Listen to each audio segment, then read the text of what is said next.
મિત્રો section B અને ત્યાર પછીનો આપણો અન્ય એક પ્રશ્ન, ભવાઈ પછીનો આપણો જે પ્રશ્ન છે એ પ્રશ્ન આપણને આપેલો છે કાસ્ટ કલા. તરત જ આપણને લાઇટ થઈ જાય કે હવેનો જે પ્રશ્ન છે કલાઓના સંદર્ભમાં એ પણ બીજા ચેપ્ટરનો જ પ્રશ્ન છે. તો મિત્રો બીજા પ્રકરણના અનુસંધાને કાસ્ટ કલા છે આ વખતે પૂછાવાની શક્યતાઓ વધુ. શું કામે વધુ છે કે છેલ્લા ઘણા સમયથી આ પ્રશ્ન છે એ રિવાઇઝ નથી થયો. તો રિવાઇઝ કન્ટેન્ટ તરીકે પણ પરીક્ષામાં અમુક જે કન્ટેન્ટ છે એ પણ પૂછાતું હોય છે. તો એને રિલેટેડ આપણી જે કલા છે એ પ્રાચીન કલાના સંદર્ભમાં પણ છે. 2 માર્કમાં પૂછાતો એકદમ નાનકડા વિષય વસ્તુ સાથે પ્રસ્તુત થયેલો આ પ્રશ્ન, જેમાં પહેલું સેન્ટેન્સ વાંચશો એટલે તમને ખ્યાલ આવી જશે કે વનસ્પતિ જીવન સાથે થોડું થોડું જોડાયેલું છે. માનવ જીવનનો સંબંધ શરૂઆતથી જ વૃક્ષ અને વનરાજી સાથે જોડાયેલો છે.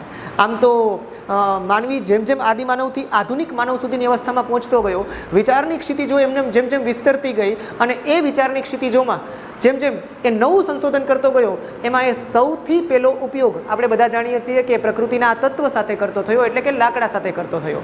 અને એટલે જ કીધું છે કે આપણો સંબંધ છે એ લાકડા સાથે ખૂબ પ્રાચીન છે. અને હજુ પણ આધુનિકતાને સાથે આપણે આટલા વરેલા છીએ તો પણ આપણે લોકો જોઈએ છીએ કે મૂળ મુદ્દો કલા સાથેનો તો જોડાયેલો જ છે.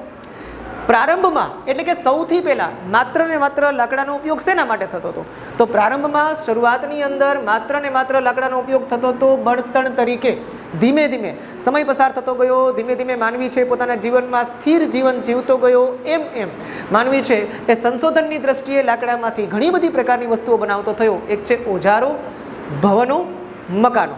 ઓજાર અને શસ્ત્રમાં ફેર છે મિત્રો, યાદ રાખજો.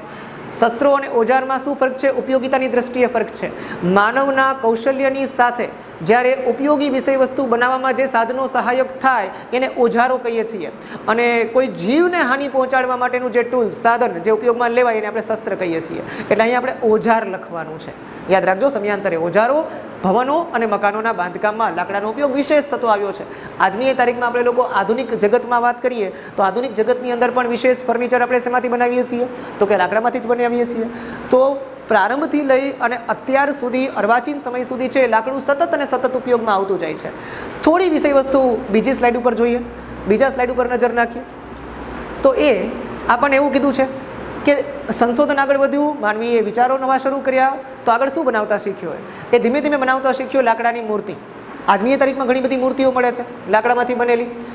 બાળકો માટેના રમકડા, સોગઠા, આપણે શતરંજના જે પાસાઓ જોયા છે, ચોપાટ જે રમાતી હોય છે મોટા ભાગે, સોગઠાબાજી. મહાભારતની અંદર શકુનીના હાથમાં જે હોય છે પાસાઓ, જેને સોગઠા કહીએ છીએ આપણે લોકો. એવી જ રીતે થાંભલીઓ છે, બારી બારણા છે. ગામડા વિસ્તારની અંદર આપણને જોવા મળતી મકાનોની અંદરની ગોખ છે. અટારીઓ છે, લાકડાના મોટા મોટા પિટારાઓ જેને આપણે અટારીઓ કહીએ છીએ. સિંહાસન રાજા મહારાજાઓના કે જેની ઉપર સ્વર્ણિમ સોનું છે એ મઢવામાં આવતું. પહેલાં આખું સિંહાસન લાકડામાંથી તૈયાર થતું અને પછી એના ઉપર છે એ આખું છે આવી કિંમતી ધાતુઓનું પડ ચડાવવામાં આવતું. અને સાથે કહી શકાય ખુરશીઓ, જાળીઓ, આ બધું જ શેના દ્વારા નિર્મિત થતું? તો કે બધું લાકડા દ્વારા નિર્મિત થતું. અને આ પ્રકારની અદ્ભુત નયનરમ્ય વસ્તુઓ જેમાંથી બનતી હતી, એટલે એવી કલા તો આપણે એને કહી શકીએ કાષ્ટ કલા. હવે આ કાષ્ટ કલાના ઉદાહરણો આપણા ગુજરાતની અંદર પ્રવર્તમાન સમયમાં ક્યાં આપેલા છે? તો એક તો આપણે સેક્શન એમાં જ જોયું હતું, યાદ હોય તો તમને લોકોને, કે સેક્શન એની અંદર આપણે જોયું હતું ફર્નિચર. આપણા દેશમાં ફર્નિચર છે, ગુજરાત રાજ્ય ક્ષેત્ર સારામાં સારું ક્યાં બને છે? તો કે સંખેડાનું બને છે. સંખેડાનું ફર્નિચર છે. લાકડાના હિંચકા યાદ આવે છે મિત્રો? સેક્શન એની અંદર આપણે આ જોડકું જોયું હતું, યાદ હોય તો, કે લાકડાના હિંચકા સારામાં સારા ક્યાં બને છે? તો કે સંખેડાની અંદર બને છે.